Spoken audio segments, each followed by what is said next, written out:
Kainé's dreams encounter.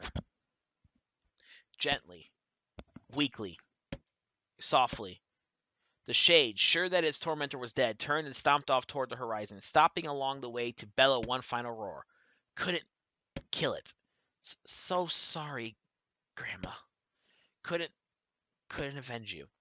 Shamed beyond imagining, Kainé tried to turn her head to the side, but only succeeded in coughing up a huge gout of blood.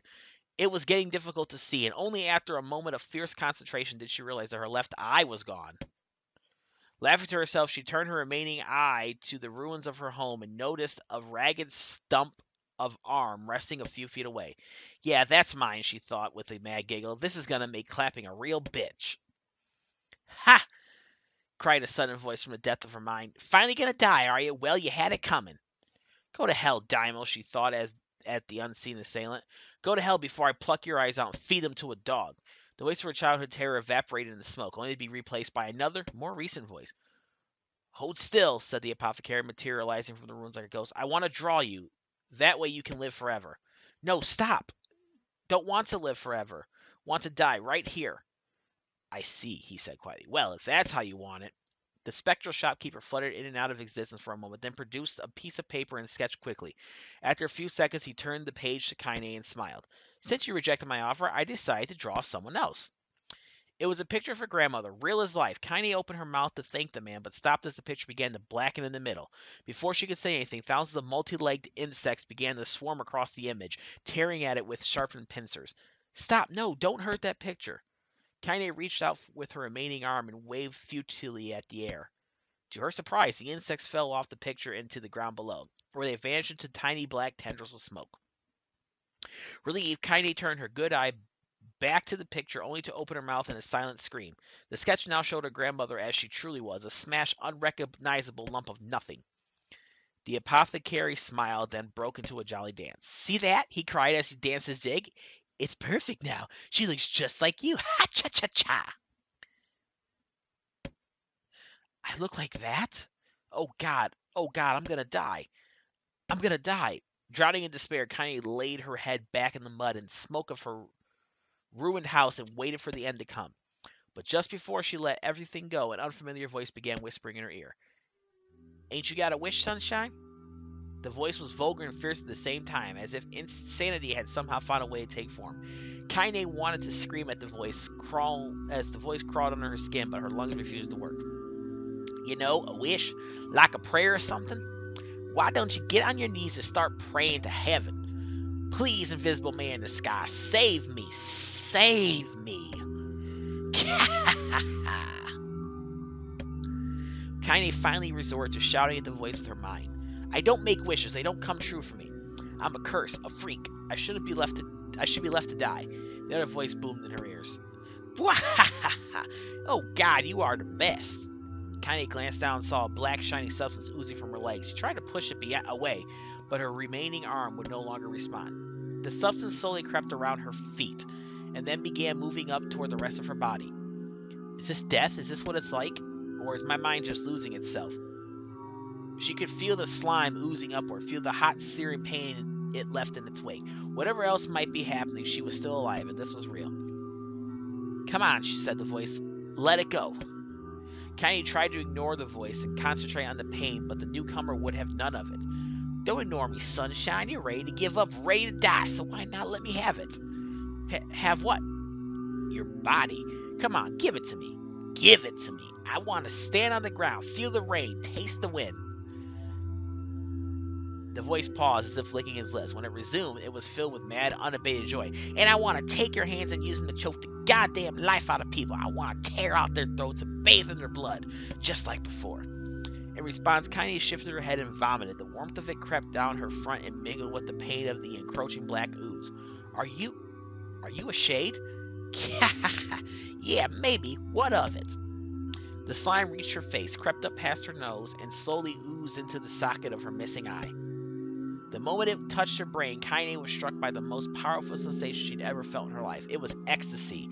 She wanted to scream with delight, but all she could manage was a small whispered moan. Feels good, don't it? Said the voice with a chuckle. Yeah, what can I say? I know how to please the ladies. Now give me that body. Come on, give me that body and I'll give you more of this feeling. It's a fair trade. A black lump began to protrude from Kainé's side. As she watched, it grew longer and thicker, eventually taking the form of her missing arm. I can see better, she thought. My eye must be growing back too. The slime reached up to envelop the rest of her face, but she managed to brush it away. Stop, she whispered, marveling at how she had regained her voice. Stop. The black ooze hesitated as if considering this request, then quickly shimmered down her body before disappearing into a cloud of smoke. Ah, what the hell, Sunshine, screamed the voice. We had a deal. I thought you wanted to die. Grandma said, I can't die yet. A brief image of her grandmother, bloodied and broken, flashed before her eyes. She saw the shade that had killed her and heard its mocking laughter, then closed her eyes and forced the image from her mind. Her whole body was quaking with rage. When she opened her eyes again, they burned bright red. That thing took my grandmother. I have to kill it before I die. Kainé glanced down and saw a mysterious pattern. The pattern of the shades burned itself into her left arm. Well, I'll be damned, the voice said cheerfully. Look at that, Sunshine. I think you and me are going to be good friends now. Kainé stared intently at her arm. The more emotional she felt, the more the letters seemed ready to puncture her skin and begin infecting the rest of her body. The arm clearly had a will of its own now. So stop. Gotta stop. Holding her left arm in her right, Kainé took a deep breath and tried to calm herself. Come on, don't fight it, pleaded the voice. Hate's my favorite dish and I'm hungry. Let it go. Feel the angle. Burn with the fire of revenge. Thirst for blood. Then go out there and... Shut up and get the hell out of my body. What? Your body? Oh, that's rich, Sunshine. Real rich. Look, why don't you just up and die so I can have this body all to myself? What do you say? I bet those buddies of yours in the area would love to see you dead. Kainé grabbed a nearby shard of glass and tried to saw off the shade-infected portion of her side. Before she could, her darkened left arm grabbed her right wrist. Crushing it, Kainé screamed and dropped the shard as the sound of bone crunching on bone filled the air. Stupid idiot girl, you're possessed now, Sunshine. There ain't no going back. The voice laughed again, a loud, long wail that seemed to go on without end. Possessed? Whispered Kainé.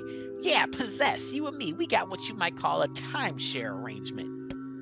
Remember how folks used to think you were a freak? Well, wait till they get a load of you now.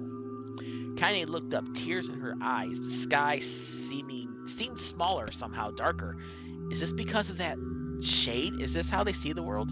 So, listen, purred the voice. I know this whole possession thing seems a bit sudden, but it ain't all bad. There's plenty in it for you, too. I'm a very powerful creature, Sunshine, and now that power belongs to you. You got enemies, people you want to kill? I can make it happen. That little fat kid who kept picking on you, that big old shade that squashed your granny, we'll wrap them up in their own assholes. No more abuse for you, Sunshine. No more pain. Wait, said Kainé, you're a shade. Why would you help me kill another shade? What, you think I'm some kind of racist, some killing snob? I don't give a good goddamn who you murder, honey pants. I just want a drink from the well. Kainé considered this as she struggled to her feet, the power of the shade coursing through her. The smoke from her house was drifting away with the wind, and she enjoyed the way the cool evening breeze felt on her new left arm. After a long pause, the voice spoke up again. So, how about it? You and me, we could have some good times together. Look, I'll even take care of that bloody part if you don't want... Fuck off, asshole, muttered Kainé. I'm handling the killing. Wah! Screamed the voice. Look at you go! Oh, Sunshine, we're gonna have so much fun. So listen, my name's Tyran, and if you ever need me, I'll just be hanging out in this place of meat you call a heart. Now get to it. The more you kill, the more your heart turns rotten and sour, and I like rotten and sour. Kainé found herself nodding at the voice. Yeah, she said. Yeah, I think this can work. I'm gonna find that shade. I'm gonna strangle it with its own guts. And when I'm done, I'm gonna do the same to you, Tyran. Count on it. Ha! Laughed Tyran. I've shit bigger than you, so good luck with that. Oh, and hey, one more thing. Right now, you and me are sharing a body, but if you ever run out of hate, if you ever, go soft, then I'm gonna take over everything. So keep on killing, Sunshine, and watch your back. The voice grew fainter and gradually faded away, fading to somewhere deep inside Kainé herself. Kainé waited until she was sure the voice was gone, then waved her new left arm around a few times. It feels perfectly normal, she thought. It feels like mine. Desperate, she began poking and prodding at the new limb, determined to find something wrong with it. She didn't want it to feel normal. That would mean the creature inside her had already won. I'm not a shade. I am Kainé. Repeating this mantra in her mind, she slowly began digging through the rubble of her house, being careful to ignore a certain red-stained spot in the corner. Finally, after what seemed like an eternity of heartbreaking work, she found what she was looking for. It was the wreath of the lunar tears. Though it had been through hell and back, the garland's petals were as bright as ever. Kainé started to place it in her hair, then slowly lowered the wreath and stared at it. I'm sorry, Grandma. I'm so sorry. But I don't deserve to wear this anymore. I'm possessed, corrupted, a freak. And this time, I don't think there's any going back. Holding the flowers to her heart, Kainé fell to the ground and sobbed. As night gradually lightened to dawn and the people of the area rose to their daily lives, she remained in that position, as if tears could somehow wash away the horror that now infected her world. Alive. Stay alive. Stay alive.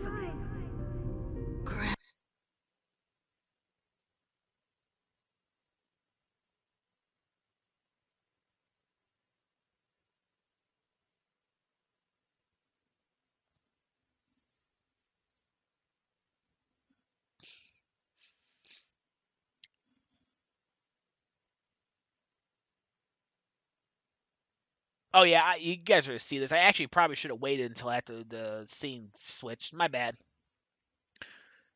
I have this bad habit that when I'm playing a game, I have to whenever I unlock a trophy, I have to look at what it is, what it's for.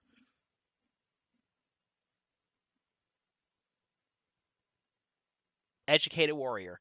Read the final novel segment. Oh, so that's what that is. Okay.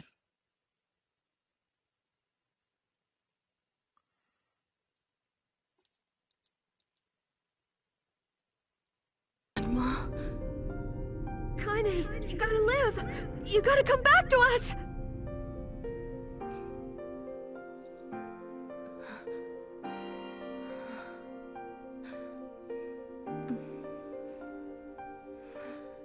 Who are...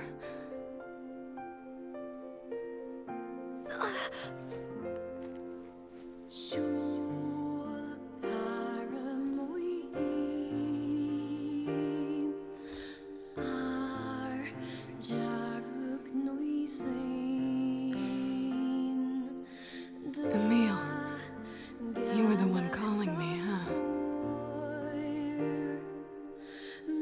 You still recognize me? Yeah, sure. I knew you right away. Thank you. Kainé. Good to see you, Kainé. You look like shit. How long has it been? 5 years.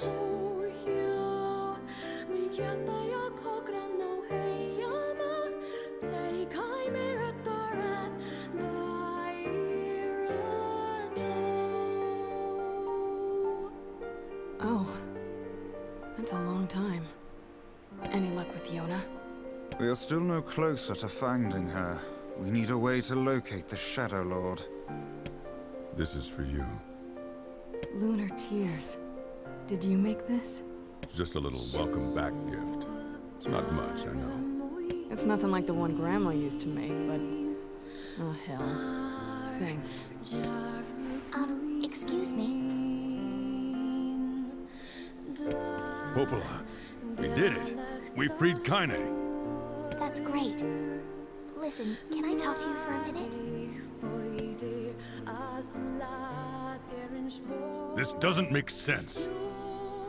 Please, try to understand.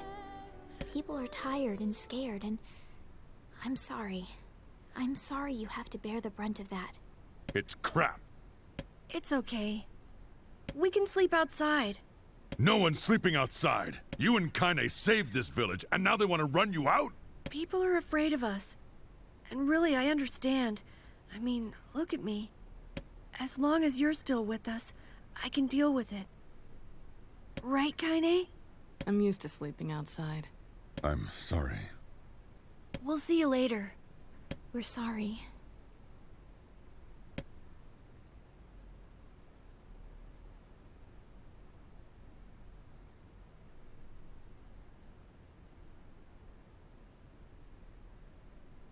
What is the matter? Kainé always sleeps outside. I never thought about that until just now. How could I have not noticed that? How selfish am I? What the hell is wrong with me? We should turn in.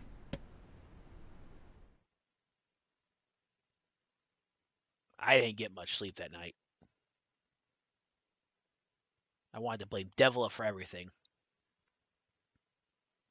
I wanted to grab Popola and strangle her. But anger won't accomplish anything. They said and did what they did for the sake of the village. For the sake of protecting it from the horrifying threat of the Shades.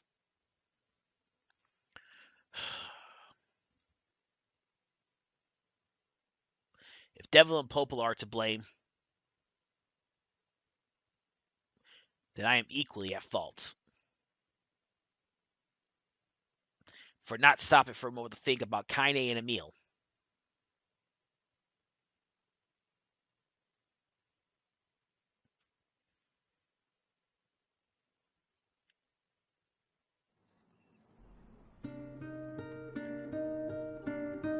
Sleep well?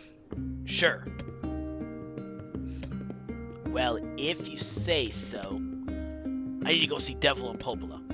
Very well. And y'all, that does it. We are on the New Game Plus. So,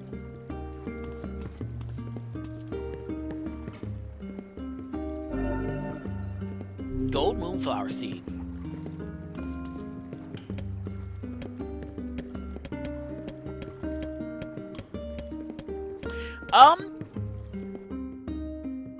I really didn't want to go into this, but okay.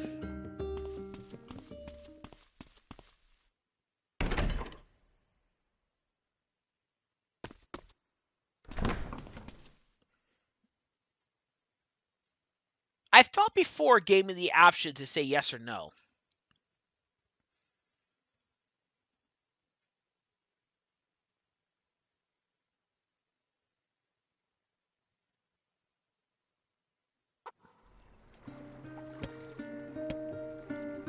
My words, something wrong. I feel as if I just woken from a most unpleasant dream. That happens to me whenever I read this. I guess it's doing that because it's my first time reading it, technically. But alright. So what awaits us in this world now? Find out next time on Let's Play NIER Blind. Joseph K signing out. Y'all have a great day. Keep it real. Later.